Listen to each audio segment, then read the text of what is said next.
Hello, welcome to another session of Sacred Ecstasy, where we're exploring frequency, energy, sound, vibration in worship and the new wave that is happening right now, released from heaven to bring us into higher consciousness, expansion, union, ecstasis. Something massive is happening, it's changing, and we can't keep doing what we've always done. God is moving in a powerful way. And in this session, we are talking to Laura C. Some of you don't know who she is. You are in for a treat. You've got to check out her YouTube music. It is off the charts. She is a gem. Joining me on this call is Janine John. Janine John leads Creative Hubs. She is an innovator, songwriter, and part of our core team at Company Burning Hearts. This is a great conversation, and I know you are going to enjoy it. So check it out. We've been prophesying for decades, change is here, but it's arrived. We're now in that time of massive, massive change, and there's different forerunners and different expressions being raised all at once, I think like waves, lots of waves coming at once. And Laura, you are one of those waves. Oh, well, thank you. I'm really honored to be here with you guys.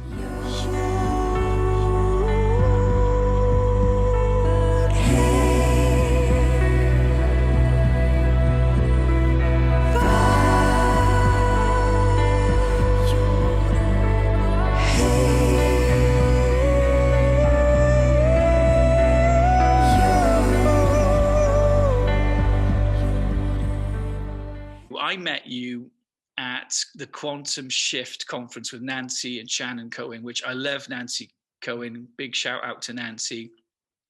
So tell me, how did you end up there? How did you kind of like hook up with those guys? What's the story?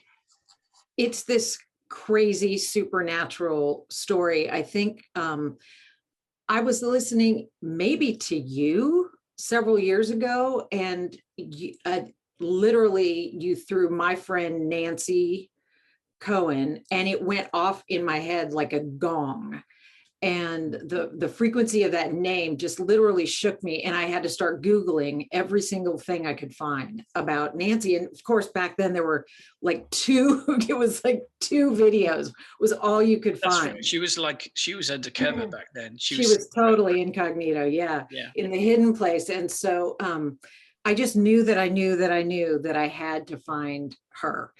And so I listened to those, and she would release the sounds of all creation groaning, and I would just repeat just that sound, because it went in so deep and just completely shifted and changed me. And through a very strange series of events, Nancy called me and two others of us in Pennsylvania, and we kind of asked if we wanted to be an ascension leader with her new organization, and that Shannon was a part of as well. And so of course I was like, how did this even happen? And the next thing you know, I'm all excited I just wanted to go to a conference. And John Tussey was supposed to lead worship at the Frequencies conference. And he had like a family reunion or something. Yeah. And all of a sudden I'm leading worship from the Presbyterian church to Nancy. And wow, it was hysterical, because she pushed me literally off the cliff, and I would be worship, and I would be sitting there. She put together the band. She put together Miles, and she just knew by the Spirit that we were supposed to be together. And she would come up while I was singing. I'm like singing my little Bethel song, just didn't quite know what I was doing. And she would go, harder, faster, harder, faster. And I was like, okay. It was hysterical, but it was she and Shannon and James. They just really gave me this womb space. Come on. To really step into my destiny and my assignment. And so you went from the Presbyterian church to Nancy? Pretty much. Wow. But during, in the secret place, of course, I had just gotten baptized in the Spirit, and the Lord was like, I was having encounter after encounter. I literally woke up overnight with HD TV like behind my eyeballs, and I didn't even know what was happening to me. Wow. And I would be taken in these like 48-hour trances. And it was, well, I'm sure you guys have all been on that same like wild roller coaster ride. And I was just kind of propelled. There must have been some fullness of time or something. And I just got propelled into my destiny. What I find with a lot of people like you is that you know this, and Janine knows, it's when you look at your life, you see all these things are interwoven your whole life. It's like there was little glimpses of it when you were a child in the ways you thought, the way you spoke. And so you were going into trances and stuff. How was that happening to you? Were you just enjoying God, going into union, and then it was just expanding? Well, my kids would go to school, and I got baptized in the Spirit like overnight, and everything happened so fast. And I would just lay in bed when my kids would go to school and just desire God. I just wanted to know everything. And he would just take me to heaven, and he would do massive reconstruction. For a long time I thought, oh my God, there's bulldozers in heaven. And it was hysterical, because what it was symbolic of, I kept seeing all these earth movers and bulldozers. He was just trying to show me the deconstruction process that he was doing on me. But I would just have encounter after encounter, and still do. It's just now it's so normal that and I would literally spend 8 hours a day when my kids were gone, just engaging for like a year straight. So it was amazing. I love it. I could almost talk just about that all evening, because that's just Absolutely amazing. I met you at Quantum Shift, and Janine's going to ask you some questions as well tonight. So at Quantum Shift, I met you. I was struck by, you were working with a Native American on these beautiful double, I guess it's a flute of some kind. Well, he's actually not Native American. Miles Anderson is amazing. He plays the Native American spirit flute, but I'm actually Native American. You are. Which is hysterical. Okay. Oh, wow. Wow.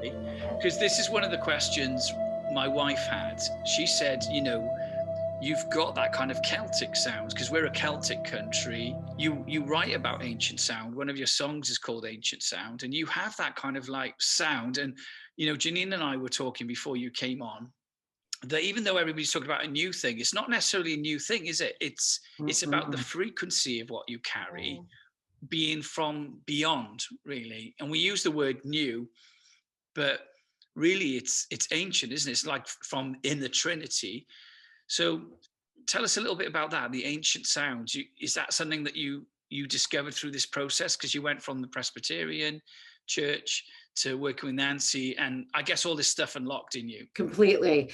Well, during some of these encounter trances that I had, I was actually taken back into my DNA, because I'm adopted.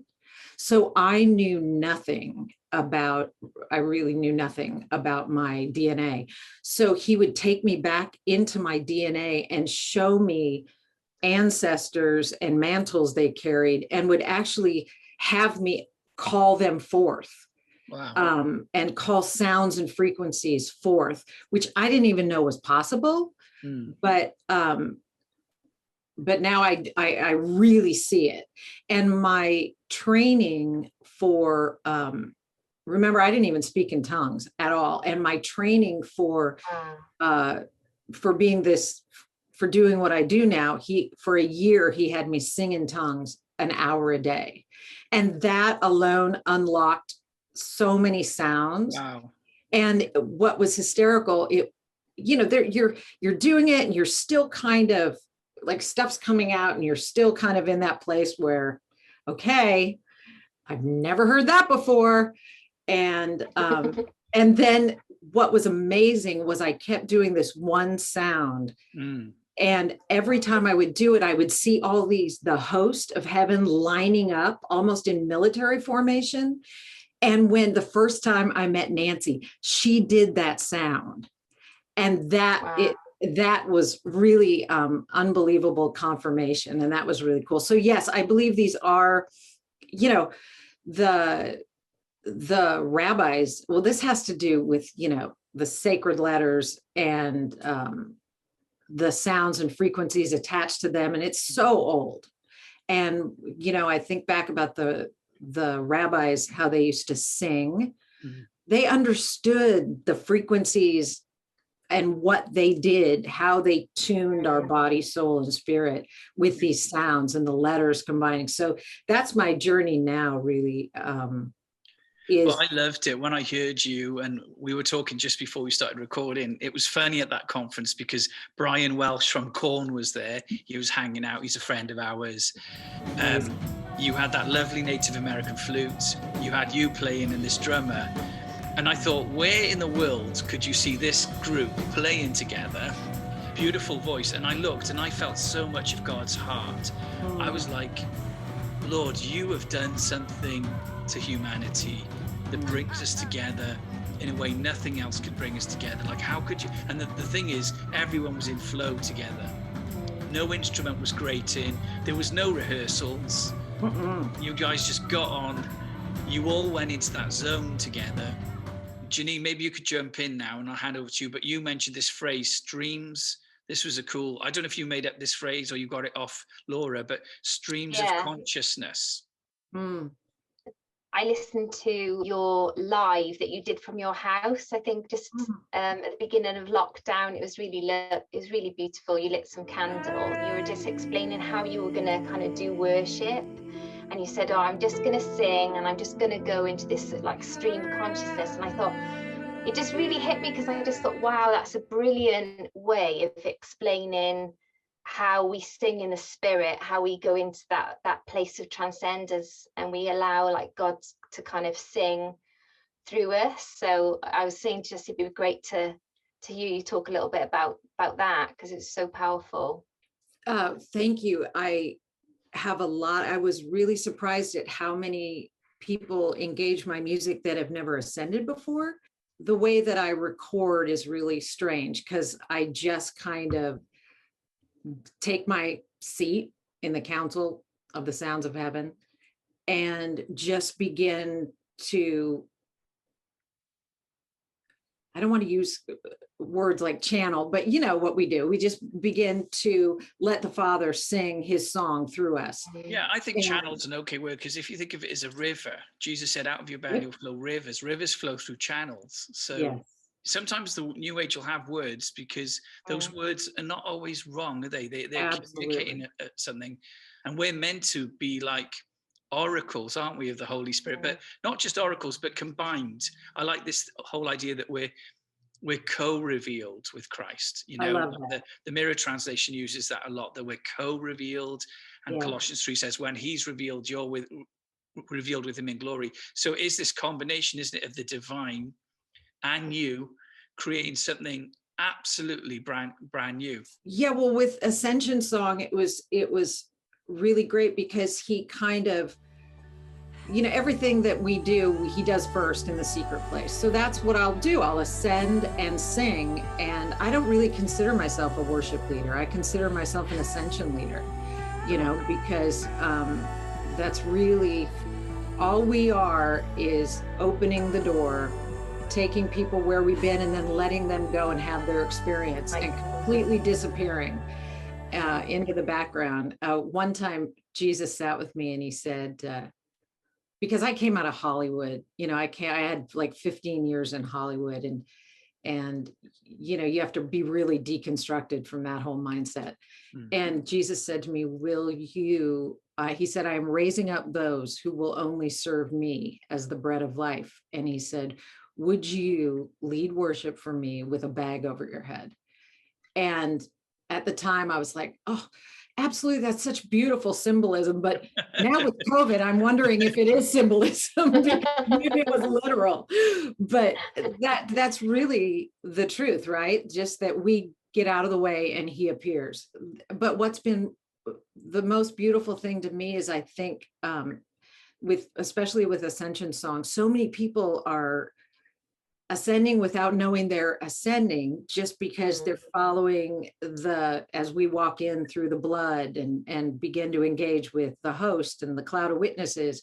And so it's been really beautiful to see them step in, and then those pathways, those neural pathways and those spiritual pathways began to get, well worn, and then then boom, they're in every time. So it's wonderful. I've listened to a lot of your music, which is so, so beautiful, by the way. I love. Oh, thank you. I just think it's probably one of the few pieces of music that I love, that I listen to over and over again, because I love the fact that it's extended as well. Like a lot of your albums, they'll be like 20-minute songs. They are, I know. All the rules are gone. Yeah. There are no rules anymore, right? And I feel like we can never go back. Like, how do we go back after this? It's just, everything has changed. In fact, lately, even at this last conference that I just did with Nancy and Shannon, things have even continued to evolve. And I think in the future, we're just going to be doing much fewer songs, and they come up much more just sounds and frequencies being released. And Nancy gave this prophetic word a little while back, and I got completely whacked by it. And this entire song, Hineni, came as like a drop download. Wow.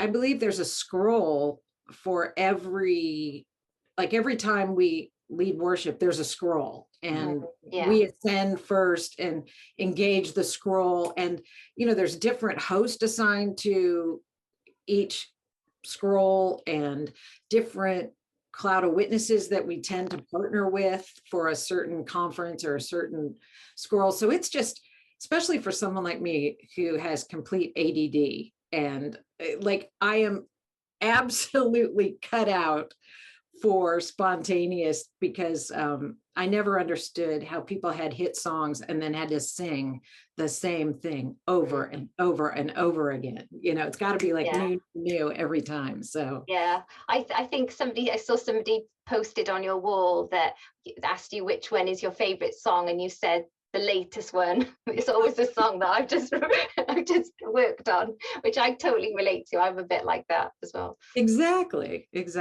So. When we first started doing worship, and Janine started to become our worship leader because she just grew into it, you would sing the same line, you'd lock onto a line, and you would shut your eyes. You wouldn't care what anyone else was doing, and you would just be in that line and going for that line and going for that line. And I remember at the time the Lord said to me, don't touch it, because there's a temptation, isn't there? Because your brain, and this is what we've got to move out of, we've got to move out of our minds. Our brain wants structure. Our brain wants to make a story out of this. Our brain wants to have lyrics and all these things. But I think with a massive mindfulness and meditation movement all over the world now, we're realizing that our mind isn't us. We're the being in here. Yeah. And what I like about what's happening with the worship now, it's taken us into that inner being, and then into union, and then it goes like that. And Janine would be going for that song, but it would create such a frequency. It would grate against the idea of what you want music to sound like. But, what came from that, though, you did then come into songwriting, which the Lord did show me was going to happen, Janine. And God showed me that you were going to write songs. And now, when I listen to the songs you write and how quickly you write them, it blows me away, Janine. Like, I've seen you sit and land a song off, like Rachel was humming the other day, wasn't she? She was humming, and you got a song off the hum, and you were like, poof. She started to do this hum, And I started to sing, they're bowing down now, we're bowing down now. And she was going, And suddenly Rachel's hum took me into the atmosphere of the throne. And it was like, I could feel like the energy of the throne. And, you know, in that kind of one session, we started to engage that, and we had a really fun time. It was brilliant. But I know that I write songs by the feeling, because of what I felt, and it started to open up, and everyone that was in the room felt it. I then go back and work on that song. So I then went back on my piano a day later, and I started to engage. I just went back in, and the whole song just came from engaging that place again. And that is how I write songs. I don't try to write them. They kind of write them themselves when I start going back into that place that I was engaging. And I've realized that for me, it's just enjoying him. Like, that's a really fun one as well. So I was, you know, whenever I want to go back, I'll just start humming that little ditty that Rachel kind of but I kind of hear, I've always been able to, and I don't know about you, Laura, whether you find this, but sometimes I've always been able to hear the sound that God's on, even if that's not me and it's someone else. Yeah, well, I absolutely. And what I really honor about you, Justin, and about Nancy and Shannon, is that you got the understanding that you guys would give us this place to grow and to bloom. And that's fathering. And that's just so beautiful that you gave that to Janine and to Rachel, and that Nancy gave us that place where we could make mistakes. And we felt so safe and wrapped in love and in a realm of love, that it was okay to let it all go and step into the river and get out the boat, you know, of get out of the box and just explore. Because you get to explore, you know, in the realms of heaven, but to be able to bring that down and to be able to do that in a public format is just such a beautiful thing. So I just really honor you guys for doing that with people like us. From my perspective, it's my joy to do it, you know, because we're not afraid.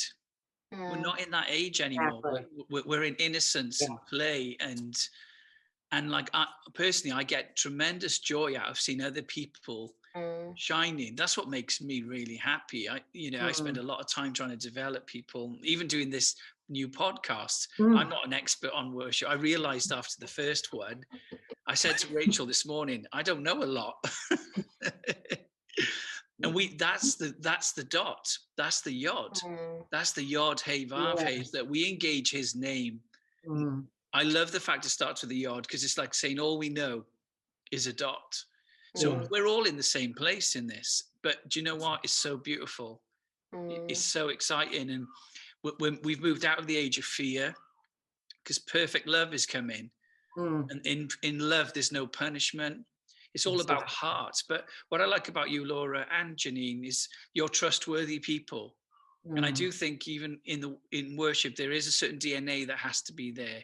Is a heart of love, a heart that's yielded to Jesus. And it isn't about selfish ambition, is it? I mean, that age, the celebrity age, surely is gone now, hasn't it? Thank God. And you know a lot about that, Laura, from being in Hollywood. That thing didn't work even for the celebrities, did it? If you look at a lot of Hollywood right now, they're quite isolated and lonely. With this new wave and this new age, he is releasing a community based on love, where we love each other. We really do. Like, and it's beyond words, isn't it? And it's like we'll get into a conference together. It's like instant connection, instant family. Celebrity's nothing, is it? It's like, who wants celebrity? What we all want is family. What we want is connection and love. And I'm really enjoying the fact that that's getting bigger now, and including, like you said, the cloud of witnesses, the angels, which are becoming vitally connected, but even beings that we weren't aware of before, like maybe the Hebrew letters, that all these layers are opening up. Is the conversation's getting bigger? Because if you look at where worship was before, it was so narrow, wasn't it? Yeah. you know, now the conversation's broadening. And like you said, Janine, we'll sometimes be singing things we don't have knowledge of yet. Yeah. It's coming from that, I'm going to say it again, streams of consciousness. The lack of competition too is really refreshing. I don't sense any of that. Isn't competition just a horrible thing? Yeah, it's a worldly system, and we shouldn't be imitating it. We shouldn't be like the B version of the worldly system. We should be forerunners in the system. And love is the technology. That's what I love about Nancy Cohen as well. Yeah. Nancy Mountain of love. Have you ever met people that carry so much love as Nancy and Shannon? No, and every time after I just got back, and I always call it re-entry. Like when I have to come back, it's like leaving an atmosphere and coming into another atmosphere, because it is truly the mountain of love. And they also walk in such excellence. So it's just been, I couldn't have been mentored and spiritually parented by anyone better than Shannon and Nancy and James. It's just been an amazing team. So beautiful. It's beautiful.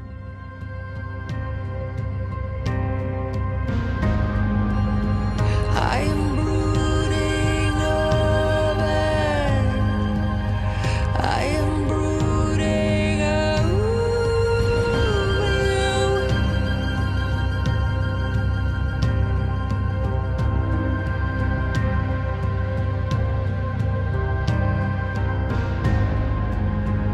I am reconstructing. I am remembering truth. Have you got like a certain place? Let's say you were about to worship now. Where do you go? Do you just center into union and just open up and fly? Or have you got like a place you tend to gravitate towards? I do take my seat in the council, and it's funny because it's a big piano, or it's a big church pew. And I sit in one section. I don't take, one section, and I use that as my piano seat. And I have an old upright piano that I play on, and I see screens, and I just begin to sing what I see on the screens. And sometimes Jesus is so funny. He'll take my hand and he'll just walk me into his ear. And I know to a lot of people that may sound really weird, but we go on a journey together, and I just sing what I hear and I sing what I see. And it's so fun. I mean, it's so much fun. He's been lately showing me, he's been letting me hear people's scrolls and letting me hear their song. Everything about this is so exciting and so fun. It's always new. It's always different. Like you said, it's so multidimensional. Every time I get in front of the piano and just begin to engage, it's new sounds, new frequencies, everything. It's just this huge, it's nothing like I ever would have expected. And God is fun.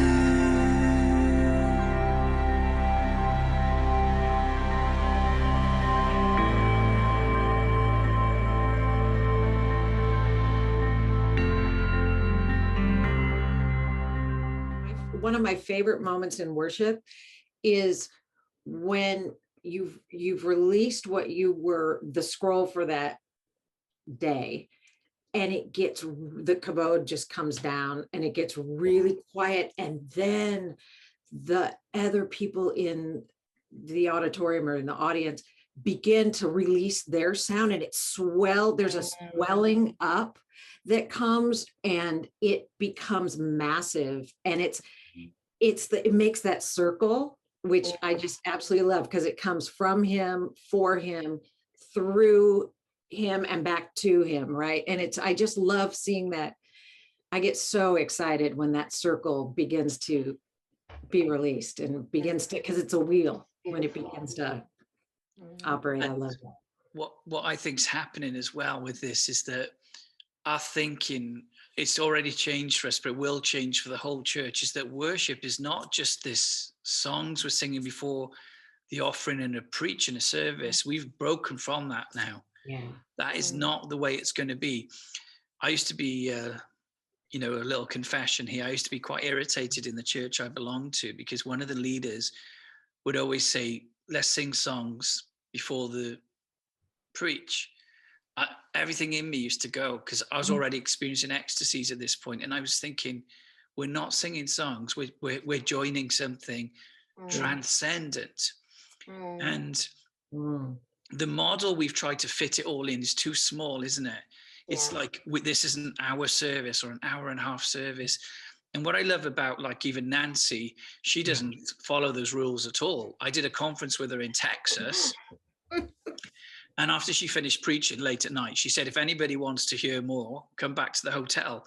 And we had half the conference came back. It was funny because I was staying in the hotel. The security guard opened the doors because it was late. And I said, I hope you don't mind. We've invited a few friends back from the conference. Oh, and all these people came through, and Nancy talked till 5 o'clock in the morning. Wow. And there is such a difference happening now, isn't there? How can we ever go back? Yeah, and we can't go back. And this is what these podcasts are about, is that let's run free. We're born to be free. And there should be no law against ecstasy. There's no law saying you can't have a rapture during worship. There's no law that says you can't be entranced by God, or passionate, or singing, or dancing, or having a dance trance. And permission needs to come to break it. Even in the new mystical movements, we can't push worship to the side. And one of the things I've been saying for years with Janine is, I believe the Lord showed me a blueprint, which is that we arc together. So the speaker is an oracle, but the worship team is an oracle, and we're both sounding from the same realm. And it should be a continuous, conversation birthed out of the unseen, birthed out of Zion, birthed out of love, where it all has the same frequency on it. You know what I'm saying? And I think that's a huge challenge for a lot of worship people, because they've got to learn to not just show up and sing songs, but what's the frequency of the oracle for that conference or that moment, because they might have got their songs together, but it's irrelevant, because we're going into the realm of the oracles. And that speaker's carrying Papa's heart, and you've got to align with it, and they've got to align with you as well, and yield to the dance. Personally, I love that. It's so exciting. There was nothing worse for me as a preacher, and I would go and they would sing these songs that drag the atmosphere down, and then I've got to bring joy or whatever. In the end, I started talking to everyone ahead and saying, look, this is where I'm coming from. Don't bring me misery. Don't bring me Don't bring me down. Yeah, I had to start. And what we learned then is that we become governmental as well. And the way the Lord showed me the ecclesia, this is really powerful. He showed me that it was like an orchestra. And we, the ecclesia, all we have to do is have that small baton. When you just put it there, just everything comes into symphonics, doesn't it? And it just flows in harmony. And that's what the ecclesia is going to look like. And the Lord gave me a dream where that was basically what worship was. I was in this event in the future. Whether it was real or not, I don't know. And they were all gone, worshiping, frequency, sound, energy. And all around them was just people caught up. For 2 hours, I was caught up with them in this dream. And then when we came out, I noticed something unusual. Everyone's skin was glistening in oil. And I knew it was a parable, but it was the oil of unity. Yeah. And they all came out of this gathering, and they were all leaders influencing different things. But I saw that vision is never what's going to unify us. They all had different visions. Yeah. They all had different scrolls. They all had different theology. It didn't matter. What mattered was we'd entered into oneness. Yeah. And the catalyst for that is worship. And I think what the modern church has forgotten is that worship isn't a side project. It's not a little side thing. It's at the core of heaven. It's at the most transcendent core of heaven, where God's in ecstasy. God's in ecstasy, and they're going, holy, holy, holy. And everybody's moving around them in energy and frequency. And it's like God's not asking for anything in that zone. There's other courts where there's conversations and there's different thrones. But that throne is just God, the Trinity, powered up, going, yes, into, and everyone's going, yes. And then you hear people saying in church, let's bring a sacrifice of praise. You don't need to bring a sacrifice. You just need to receive the torrent of perichoresis union flow. Come on, yeah. And this is the ancient way. This is where Enoch went. Enoch saw that, by the way, and he said, I would love to remain here. And it was granted of him because he loved that realm. And we have to get an appetite for that. And it has to be in us preaching, in everything. Yeah. Everything. I love that. The cacophony becomes a symphony. Everyone releasing their own sound and frequency back to the Father. When you hear it all individually, it would sound like completely out of sync. But when you hear it together, it's one of the most beautiful sounds you've ever heard, right? Yeah. When everyone just begins to release their sound, it is heaven. It is. It makes your hair stand up. I remember I was at one conference where that happened, and this is the only time I've ever heard this. The angels joined us singing, and man, every hair stood up. It was like, it was this like, and we all stopped because we could hear this choir, and it continued, and it was like, wow. And why is it that angels come like that during worship? Because it's so synchronizing, and we've got to not. This is one thing I've said a lot. Earth cannot change earth. It's heaven that changes earth. And too many of our songs are earth to earth, and too many of our messages, it has to be from above. And Jesus said this, unless you're born above, anothen, which means ripped from above and ripped all the way down, be rent open, you cannot see the kingdom.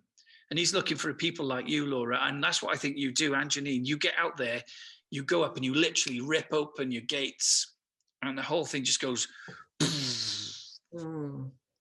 It's awesome. I love it. It's beautiful. Yeah. Absolutely beautiful. So fun. Yeah.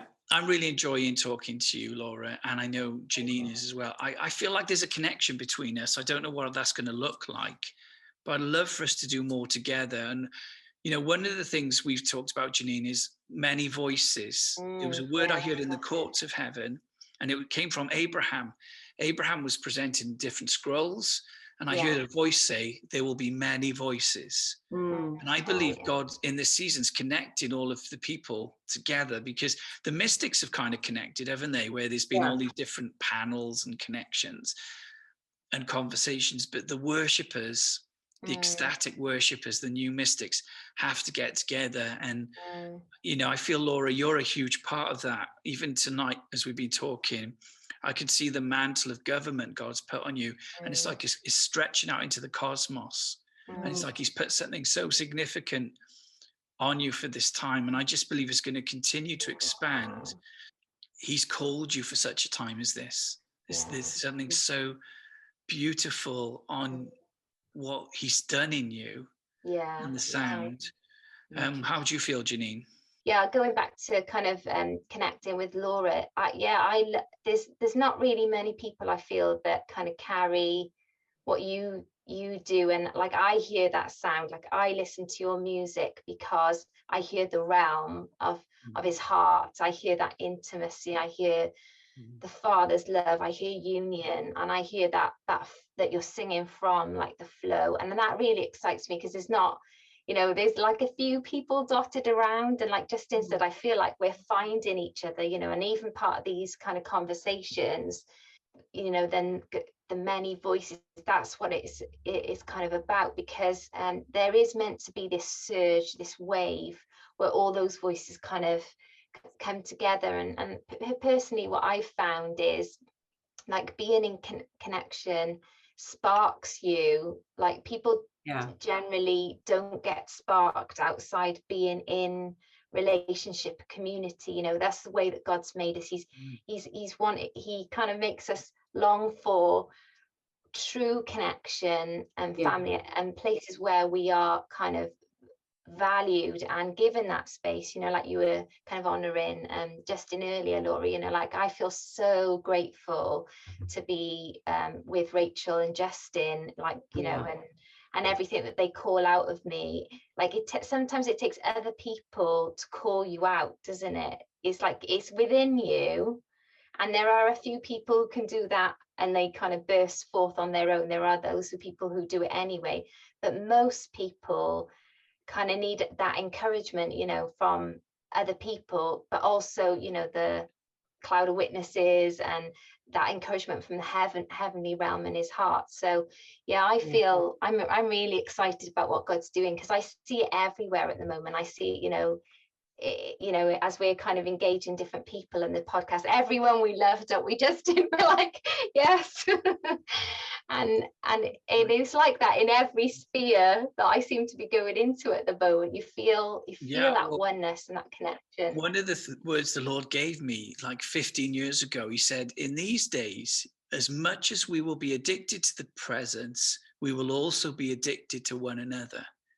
And when you look at Acts, that was the blueprint. It said they had the presence, but they said they dwelt together, they ate together. They were, it's like they were addicted to the realm, but that produced addiction to one another.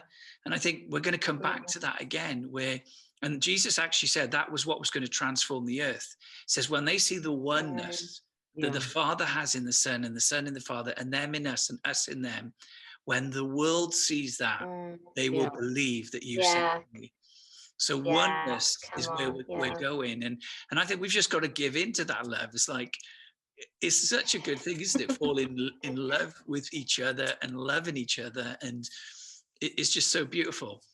Well, I'm so excited to be able to worship with you virtually, and then hopefully in reality sometime. It would be, would love to meet Rachel and the rest of your team, and Rob and all those guys. So you never know. Got to come over. You've got to come over to the UK once this lockdown clears and we start doing our conferences again. It'd be so good. We just we love you so much. We'd love to have you. Thank you guys so much. It's been such an honor, and it's just really, really exciting times, and it's just so great to be part of anything that you guys are doing. Thank you, Laura. It's been good. What you guys are doing. Well, bless you, and I hope to see you soon. Wasn't that a great conversation? I love Laura C. She is a gem, and it's such a privilege to work with Janine John. If you're interested in finding out more about what we're doing, about creativity and stirring up your sound, your voice, why don't you join the monthly free Zoom with Janine John? And Elizabeth Cooper's a part of it, Rachel, Abraham, my wife, Rob Townley, and it's a gathering for people like you who want to explore poetry, art, creativity, mysticism, ascension, worship, and you want to progress into the next age. Also, don't forget to check out Laura C's YouTube site. Her worship on Bandcamp is awesome. And remember, you can subscribe to Janine John's YouTube channel down below so you won't miss any more videos as they come out. Thanks for listening, guys. I'll catch you soon.